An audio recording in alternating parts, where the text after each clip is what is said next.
que a gente tem aqui são, independente dos setores, né, que a gente representa, são 3 ativistas, muito claramente, né?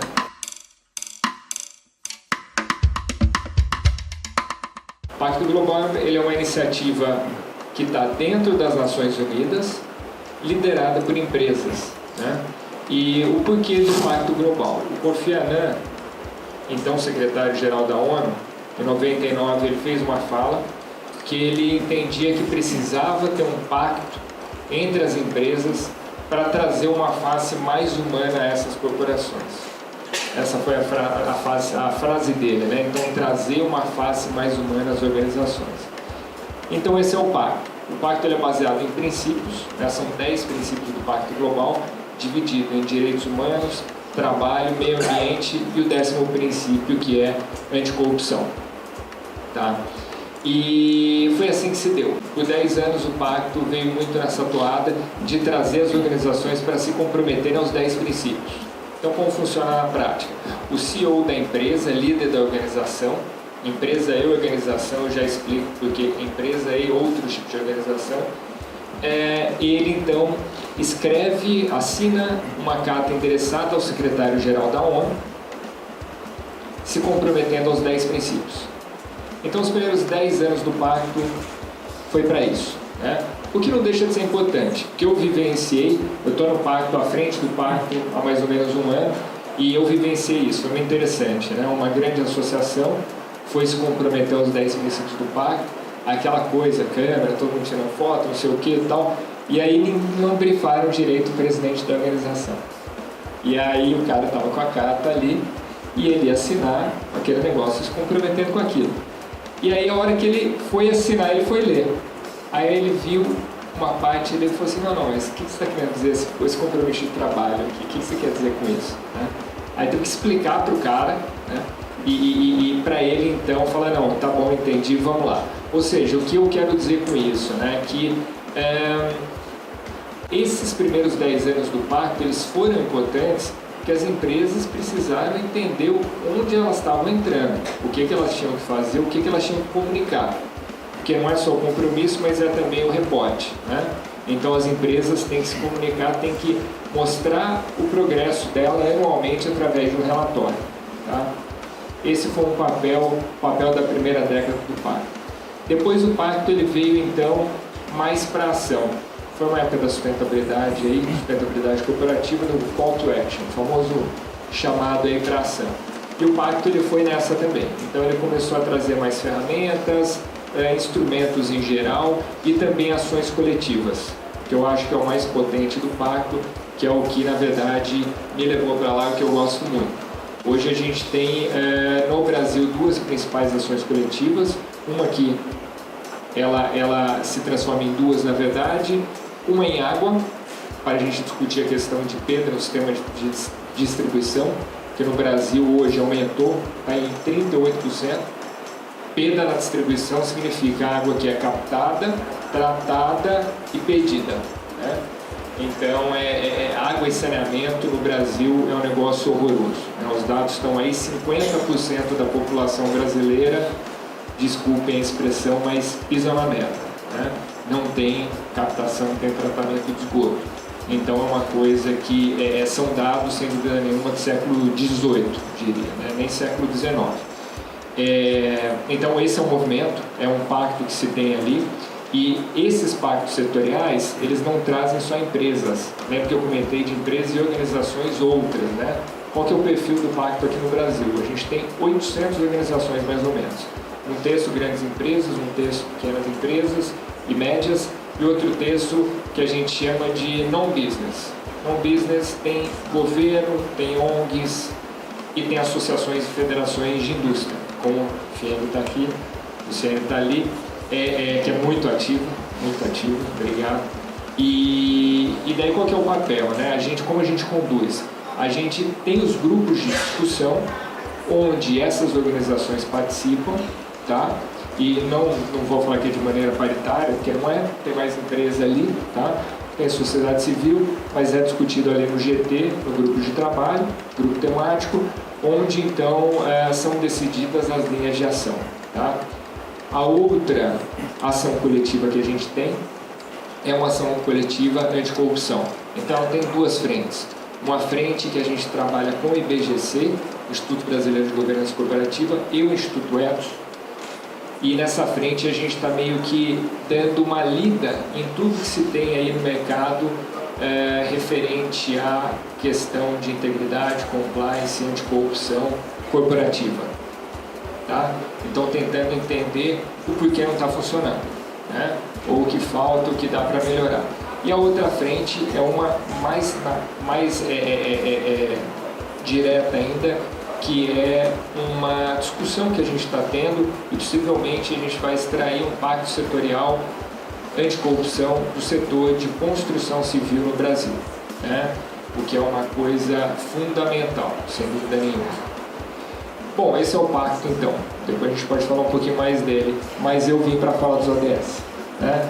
E vou contar brevemente, eu estava com um PPT aí, mas não vou usar porque senão vai ficar mais chato ainda. Mas só contar um pouco, quem conhece os ODS aqui, uma pesquisa que eu faço em todo lugar. Que bom, né? A maioria não é assim, viu gente? Não é assim. Ainda bem que é uma plateia bastante qualificada. Na verdade, por onde eu passo, hoje eu estou hoje é quinta, né? Estou na quarta cidade falando de ODS. E é a plateia mais qualificada, sem dúvida nenhuma, nesse sentido, né? Principalmente da questão dos ODS, né? E é um desafio bastante grande. Vou contar muito brevemente, vou relembrar os ODM. O ODM todo mundo conhece aqui também e lembra. Então, o ODM ele é considerado o maior movimento antipobreza que existiu. Tá? Foi um movimento que começou em 2000, foi até 2015, atingiu resultados bastante satisfatórios e interessantes. Quando a gente olha, tinha um gráfico aqui olhando o Brasil pensando em EDHM, ele todo vermelho, isso em 90, e aí em 2010 ele ficando verde, né? Ficando verde, mas muita coisa vermelha ainda. Mas não é o verde que a gente quer, né? Não é o verde que a gente quer, o que a gente quer é o azul, e a gente quer o azul no Brasil inteiro, né? Tem um lema da Agenda 2030 que é não deixar ninguém para trás. Esse que é o lance, né? Isso que a gente quer atingir. Voltando para os ODM, a ONU entendeu então, e toda a sociedade entendeu que teve um avanço muito significativo com os ODM. Foi bem interessante esse movimento, tá? De estabelecer objetivos, estabelecer metas. Não existia isso, né? Existia aqui, existia ali, mas não mundialmente falando. Então foi um movimento que a gente conseguiu trazer quase que uma pauta única para todo mundo. Só que uma participação muito acanhada ainda da sociedade civil e também das empresas.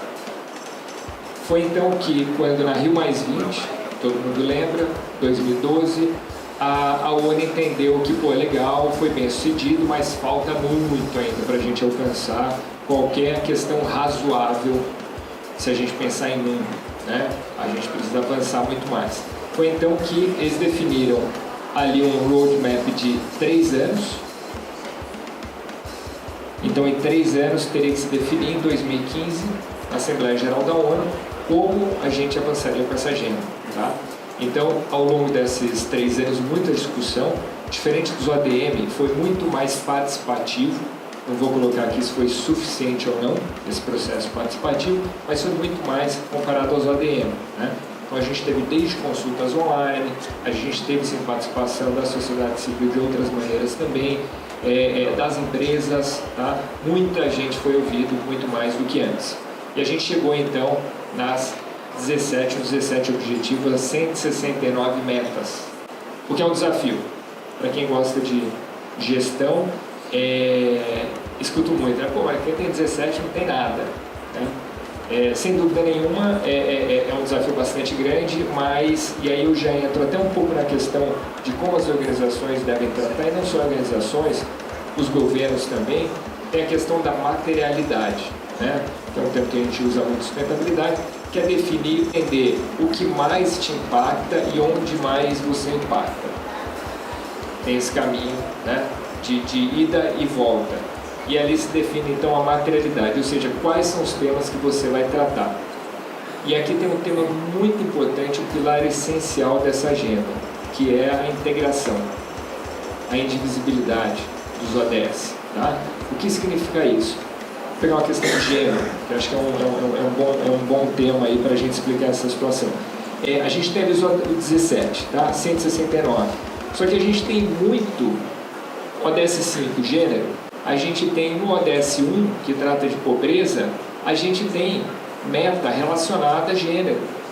Então, na verdade, o que eu vejo muita empresa fazendo é o quê? Vai lá e fala assim, opa, eu sou uma empresa de energia, pô, então tá fácil. Vou pegar o ODS 7, que é energia, vou pegar o ODS 13, mudanças climáticas, e tá dado, né? Mesmo que ela queira trabalhar só esses dois, o que não é o que a gente recomenda, ela tem que olhar todos os outros objetivos para entender quais são as metas que estão em outros objetivos. Mas para a gente materializar essa coisa da integração, da indivisibilidade dos ODS. ODS 5, tá? Aí tem uma questão de como o ODS 5, por exemplo, se relaciona com energia, com água, com a ODS 16, né? Que é de instituições eficazes, onde está ali a anticorrupção, 16.3.5. Não sei se vocês sabem desse número, não sei se você sabe, mas é uma questão de a pobreza no mundo, né? Como ela ainda é tão forte. A gente tem aproximadamente 1 bilhão de pessoas ainda consideradas pobres. No Brasil, extrema pobreza, com a nova definição de extrema pobreza, a gente tem aproximadamente 10 milhões de pessoas. Se a gente pegar pobreza, a gente trata de quase 50 milhões de pessoas. A gente está falando de 1/4 aí da população, né? E aí, vindo para a questão de gênero, que permeia toda essa agenda, sem dúvida nenhuma, mas tem um dado que eu acho muito alarmante, né? Que é o quê? Vamos olhar o ODS 6, para pegar a questão do gênero, tá? O ODS 6 é água e saneamento. Hoje, ainda, 1 bilhão de pessoas quase tem que andar para ter acesso à água. Eu não estou falando de água de qualidade aqui, não. Acesso à água, buscar água, tá? E aí eu perguntaria a vocês, na verdade, qual a porcentagem dessas pessoas que vai buscar água? Quantos são homens, quantos são mulheres? 90% mulheres, 65% mulheres, 25% meninas. E aí um dado alarmante, que é o quê? 90% dos estupros ocorridos no mundo, eles se dão no trajeto para a mulher buscar água e lenha. Então aí a gente vê a integração da agenda, né? Como não dá para dissociar. Tá tudo, a gente tem que olhar de maneira integral. Então, 2 avanços que eu diria dessa agenda são o seguinte: uma, que é a questão de que pela primeira vez a gente tem uma agenda que todo mundo fala a mesma língua. Todo mundo fala. A gente está falando de ODS aqui hoje, né? Então, seja quem for, seja independente do governo, da sociedade civil, de empresas, está todo mundo falando de ODS. A gente tem que avançar muito ainda, tem. Sai um dado aí de percepção brasileira com relação ao ODS e ainda muito pouca gente conhece a agenda, tá? Mas a gente vai chegar lá, eu tenho certeza. É uma agenda que está vindo com tudo, todas as grandes organizações já internalizaram de alguma maneira isso aí, os países estão falando nisso, a sociedade civil acho que está ainda mais forte nisso aí, então não tenho dúvida de que pela primeira vez a gente tem uma mensagem única e uma agenda única. E quando a gente estava falando de planejamento, que a gente tem dificuldade, pela primeira vez a gente vai ter condições de ter um planejamento de longo prazo. É para 2030. Por exemplo, mesmo no Brasil, que essa é uma agenda que vai ser uma agenda de Estado, não de governo, né? E o que eu particularmente acho muito interessante, o que a Segovia, a Secretaria de Governo, está fazendo, que é formada por técnicos do governo, né? Para a gente deixar bem claro, e é o único país do mundo que está fazendo isso de maneira paritária. Fazendo isso o quê? Trazendo os ODS para a agenda do governo brasileiro. O que significa isso? Como eu comentei, são 169 metas, nem todas servem para o Brasil, tá? A gente tem, por exemplo, meta relacionada à montanha nevada, né? Não faz sentido a gente ter essa meta aqui. No entanto, tem outras que a gente precisa abrir em outras, então a gente precisa entender. Então a Segov montou uma comissão nacional dos ODS, a gente tem parte num dos comitês, e que é uma comissão paritária, única do mundo, tá? E ela está então discutindo quais são as metas que o Brasil vai contratar, tá? E isso é um processo bastante complicado. Esse processo começou no início de 2016, agora no dia 25 ou 24 vão sair as primeiras metas, tá? Por quê? Porque teve todo um trabalho para entender quais eram as PPAs que tinham metas já previstas, fazer esse cruzamento e ver quais delas a gente precisa ainda focar, né? E essa comissão está definindo quais são os nós de metas, eu diria, que a gente vai atacar, né? Porque tem muitas delas que são ou alavancas ou são pontos de impedimento aí de avanço de várias metas. Então é isso que o governo quer identificar com todo mundo, com a sociedade civil, com as empresas, para atacar mais diretamente, tá? Indo para as organizações, então, só para concluir, eu diria que tem várias ferramentas hoje. Eu acho que uma coisa muito importante que eu falo sempre para as organizações é o quê? Não adianta a gente fazer pinpoint, no caso, no sentido de selecionar qual ODS que eu vou... nem é o contrário, na verdade, né? Vai lá, a empresa tem uma série de ações e fala, opa, essa ação 1 aqui atende a ODS 6, essa ação atende a ODS 7. Não é disso que a gente está falando, né? Se a gente não precisasse fazer nada inovador, se a gente não precisasse mudar, a gente não estaria aqui discutindo ODS hoje, né?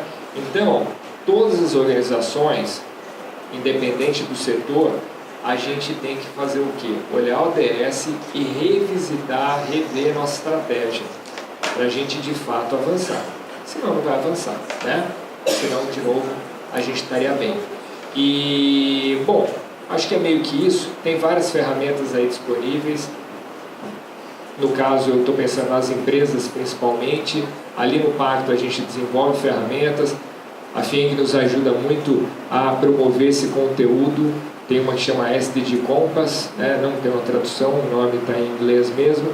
E que é uma ferramenta que ela faz isso. Ela identifica quais são os ODS que tem mais a ver com aquela empresa, como que ela pode internalizar na estratégia, como que ela vai reportar esse avanço também ao ODS.